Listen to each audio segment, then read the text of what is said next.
Alam sadar kita itu cuma berperan 5% dalam kehidupan. 95%-nya didominasi sama alam bawah sadar, atau akan gue sebut ABS ke depannya. Jadi saat lo mengambil keputusan apapun, itu semuanya based on ABS, bukan alam sadar. Mau lo nonton konten motivasi 78 jam sekalipun, sampai mulut gue berbusah sekalipun, tidak akan berguna jika ABS lo tidak merestuinya. ABS lo bilang bahwa lo tidak bisa hidup tanpa mantan lo, tanpa waifu lo. Meskipun setelah nonton konten motivasi lo bilang di mulut lo akan berubah, tapi itu bullshit. Kenapa? Karena ABS lo bilang nggak begitu. Nah, gimana cara ngeinstall ulang ABS lo? Gimana? ABS lo yang sudah rusak itu bisa diinstal ulang. Dengan bantuan apa? Dengan bantuan gelombang theta. Gelombang theta ini muncul ketika lo berada di fase antara sober dan gak sober, di antara sadar dan gak sadar. Di praktek hipnosis, orang itu akan dibuat setengah sadar supaya gampang dikasih sugesti. Kalau di kehidupan sehari-hari, gelombang theta itu aktif di saat lo sedang kriep-kriep mau tidur, kriep-kriep ngantuk, atau di saat kriep-kriep baru bangun. Pokoknya di jam-jam dimana lo itu setengah sadar,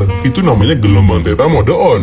Di saat gelombang theta mode on, itu harusnya lo memberikan sugesti kepada diri lo, atau mengonsumsi konten-konten, atau mengonsumsi apapun lah yang bagus agar itu masuk ke dalam ABS lo. Contoh, kalau gue saat gue mau tidur, gue suka setel film apa, sampai gue ketiduran sendiri sambil nonton filmnya, itu akan masuk ke ABS gue. Buktinya apa? Lo tahu kenapa doa tahajud itu lebih diijabah dibanding doa di waktu lain? Itu ada alasannya. Alasan saintifiknya adalah karena saat sedang tahajud, lo itu kemungkinan besar dan harusnya sudah tidur. Jadi saat tahajud harusnya kan baru bangun. Orang yang sedang tahajud itu banyaknya dia itu sedang kriep-kriep, sedang gelombang theta mode on. Jadi saat dia berdoa di gelombang theta mode on itu, doanya akan masuk ke alam bawah sadar dia. Saya pengen lulus ujian SBMPTN, doa pas tahajud itu akan masuk ke ABS dia dan akan dia lakukan di alam sadarnya. Karena ABS-nya bilang, lu harus lulus ujian SBMPTN. Dia akan berusaha keras belajar karena ABS-nya bilang begitu.